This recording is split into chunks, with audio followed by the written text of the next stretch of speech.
Good evening, one and all. Today we'd like to discuss. I would like to discuss something about the board of directors and the type of board of directors. So, who are this board of directors and how they are related to the company and how they are related to the shareholders? So, let us have a clarification of each and every concept of this board of directors. So, let us consider a small example that we all invested in a firm, and the firm could pool enough capital to run the operation, to run its operations in a very fine way. So firm needed some 10 crores as a capital, and all the shareholders bought the shares from the company. So the firm was able to pool all the required 10 crores of capital to run the operations, and the firm was very happy.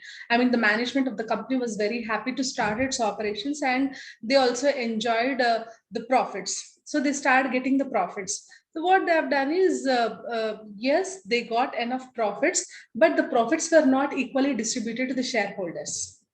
But the profits were not distributed equally to the shareholders. Shareholders' returns was very less, right? Only the top management or the top authorities of a company started enjoying the profits and started giving less returns to the shareholders. So shareholders were obviously not happy with the returns, because the returns are not in par with the investment that they made in the form of shares in that particular firm. So they were not so happy. So that's the only reason they decided that there should be a link between the firm, the company, and the shareholders also. So that is where the concept of board of directors came into the picture. So among all these shareholders, that includes the large block shareholders and the small retail shareholders, right? They were segregated. There were like fine-tuned uh, shareholders, that is the large block shareholders, who are enough qualified with enough experience in the same industry in which the firm runs, were segregated aside. So let us say, for example, there are 20 such shareholders who are willing to monitor the firm, right? But the firm don't need 20 people salary, and monitoring cost will be too much for the shareholders as well. So they just need, let us say, for example, 4 people. So if the shareholders have to choose 4 among the interested 20 shareholders, then that will happen through voting, through the process of voting. So through the process of voting, out of the 20 interested large block shareholders, 4 were selected as board of directors. 4 were selected as board of directors. So this is from the shareholders perspective, right? It doesn't mean that only these 4 is the board of directors committee and only these four people will be monitoring. No, board of directors include others also. So who are the others? We'll try to discuss it in the, a few minutes later, right? So now you understood the concept of board of directors. What is the need? Need is, right, to create a gap, to fill the gap or to bridge the gap between the firm's management and the shareholders. This is the firm's management and this shareholders. Shareholders are not satisfied with the returns, and they feel that the firm's management is enjoying the entire profit. So they wanted somebody to take care of their returns. So they employed somebody called as board of directors, thus bridging the gap between these two parties. So that's the need of board of directors. So they act as a link, they act as an intermediaries between these two parties. Who are board of directors? So obviously the shareholders, large block shareholders. So what is the necessity of these board of directors? In the sense, these board of directors who are actually appointed by the shareholders will take care of the performance of the company. They will always try to monitor the performance. They will try to monitor each and every financial transaction, each and every operation, each and every distributions, each and every relation between the between the shareholders, stockholders, and even the market scenario. Everything they will take care. This board of directors will monitor just to ensure that nothing goes wrong. So do you think that this board of directors will do everything at free of cost? No, because they invest full time in the company. They invest their efforts, they invest their skills, they invest their knowledge, they invest their experience. So much they are investing, for which they are paid, for which they are paid in terms of salary, in terms of salary. And apart from these salary, they usually hold some sort of meetings, some sort of meetings just to review the performance at the regular intervals. So to attend those meetings also, these board of directors are paid in the form of sitting fee. SITTING, sitting fee will be paid to this board of directors because they are attending these meetings. So now you understood the board of directors concept, right? So I will also add one more concept, how the CEO is selected. So among these board of directors, let us say, for example, there are 20 board of directors. Among these 20 board of directors will have 20 different thoughts, 20 different ideas, 20 different visions and so on. So everybody start diverting in their own interests. So that should not again be a mess. So for all these 20 board of directors, there should be a leader. There should be a representative. There should be a representative. So again, that representative is appointed by these board of directors. All board of directors will elect one particular representative. That representative is called as Chief Executive Officer of a company, who is nothing but CEO of a company. But usually when it comes to our Indian companies and many other companies, CEO and chairman, these both designations or the roles are played by a single person. So a single person who is nominated by the board of director will play dual role. What is this dual role?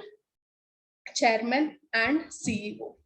So now we understood the concept of board of directors, how these board of directors are selected, and what are the roles and responsibilities of board of directors, and who is CEO, right? Who nominates this CEO, who elects the CEO.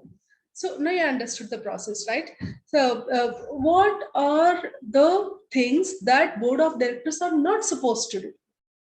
So I'm trying to repeat it again. What are the board of directors are not supposed to do? Not do nots. The first thing is they should not be biased.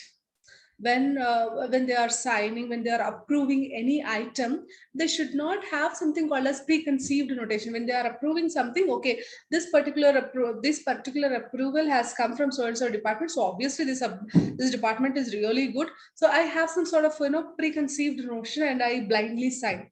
That should not be done. If it's the other way, I don't have trust in so and so department or so and so person in general. So I want to imply that my particular interest, disinterest towards this particular firm.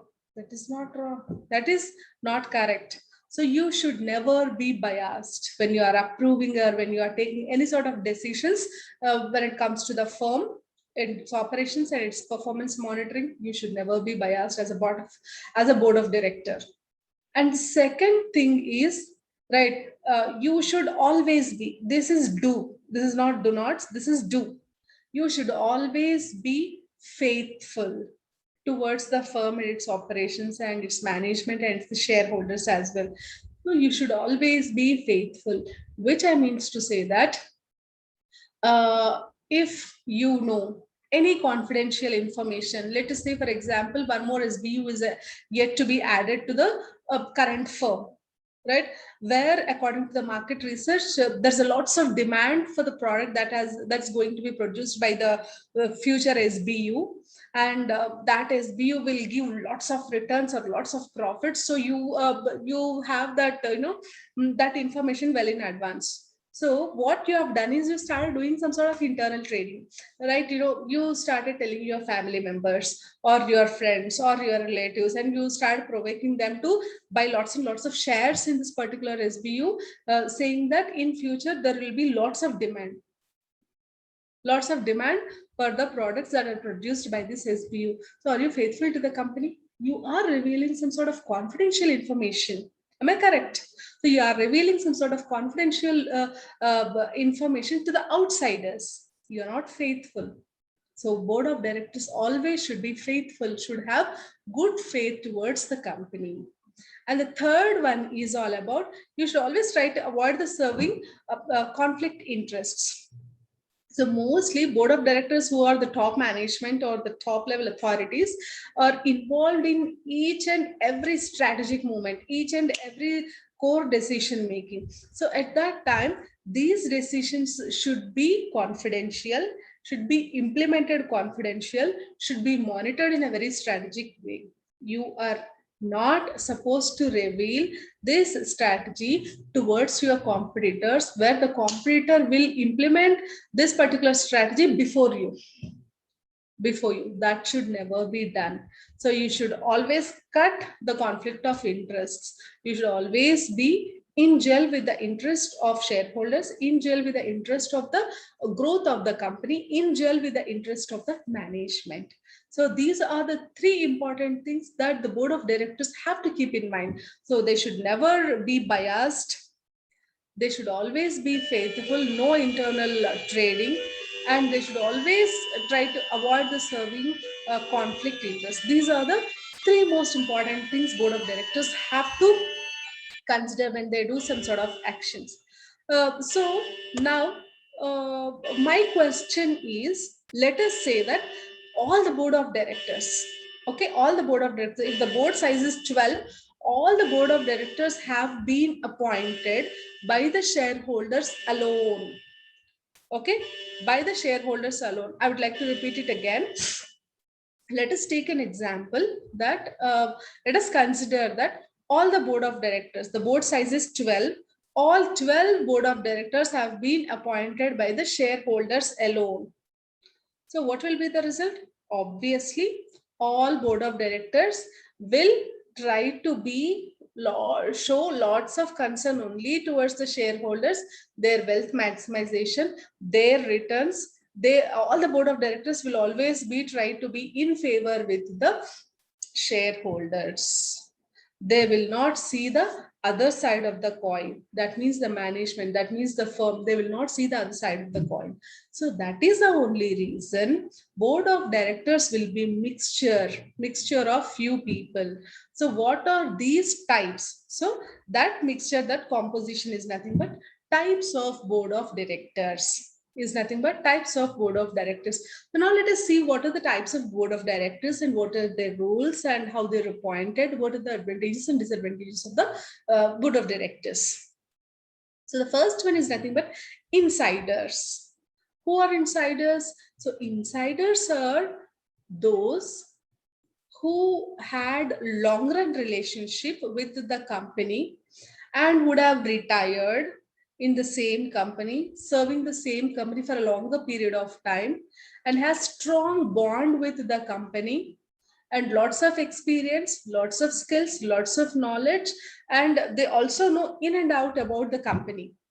In and out about the company, which department does good, which department is a slow learner, or where are the loopholes, which is the firm's strength, which is the firm's weakness, which may act as a threat to the company. So everything these people knew because they worked for a longer period of time and they're retired in the same company in a very good position with with a very good remark saying that enough skills, knowledge, experience, and so on.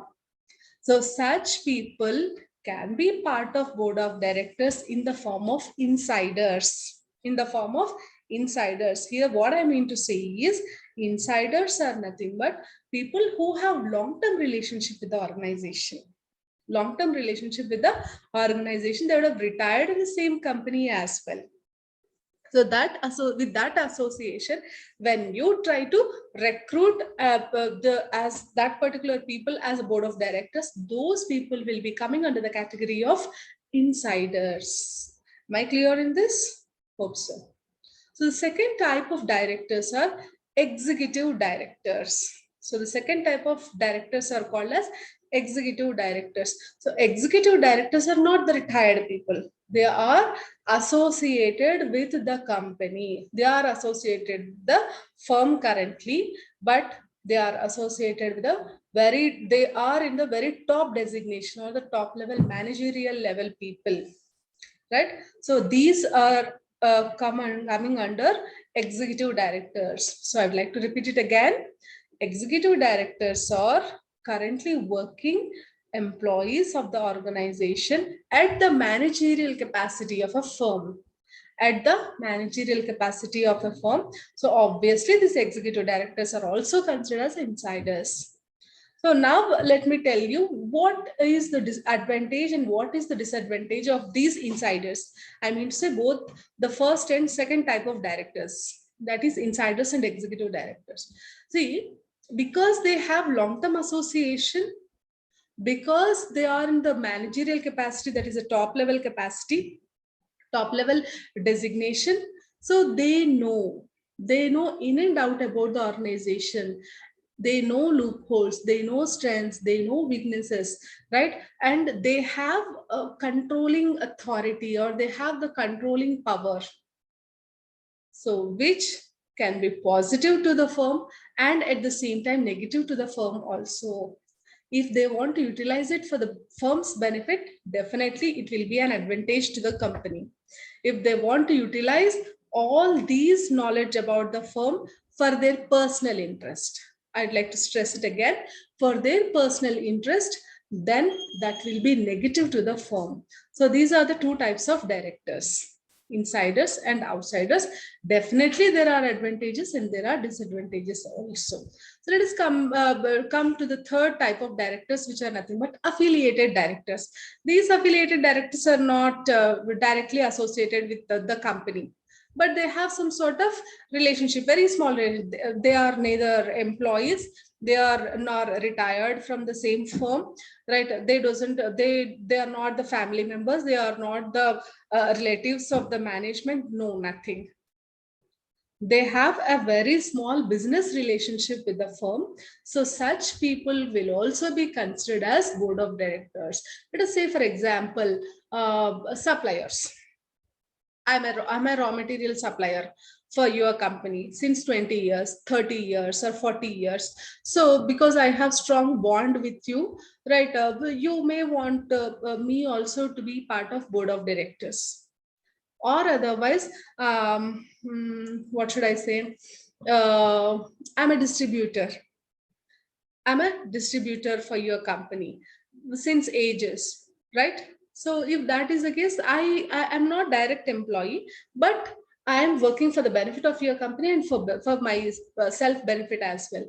So those people are called as affiliated directors, who doesn't have strong bond with the company but still have some sort of business relationship with the company. So such type of directors are called as affiliated directors. They really are strength for the company because they know the outside business, and at the same time they know the internal performance of the organization also. So these affiliated directors will be in a position to manage both the inside or the internal environment as well as the external environment also. So we can consider this affiliated directors as the strength of a firm. And let us come to the final type of the director, which is nothing but the independent directors. So these independent directors are no way concerned to the organization or no way concerned to the company. So they are, let's say that they are completely the third party. They are completely the third party and they are nowhere related to the company. They are neither raw material suppliers, they are not distributors, they are not friends, they are not relatives, they are not the shareholders, they don't own any shares. Let me tell you more clearly. They don't own any shares. Then they are not employees and their relatives are not employees. No, nothing. Independent directors are completely the third party. Some unknown people. So unknown directors are also part of your independent directors.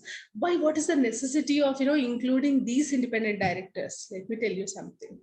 These independent directors will try to act neutral because they are completely new to the company. They don't want to favor company, right? They don't want to favor management. They don't want to favor shareholders. They don't want to favor anybody. They will go as per the market scenario. They will go as per the market scenario. They will go as per the requirement of the customer. They will go as per the instructions that they get. So independent directors are very clear and they act as neutral, because they are new people. They cannot act in favor of management. They cannot act in favor of shareholders also. Their only duty or the primary responsibility is to show the wealth maximization of the firm. So that is the best part of the types of directors. So independent directors are those who are completely the third party, no way related to your organization, and acts neutral, and always be visionary, focused towards only one goal, that is the firm's performance. They don't look for they don't be in favor of any of them except the firm's performance, firm's operations, firm's financials. Right. So these are 4 different types of directors that we have discussed in today's class. Thank you.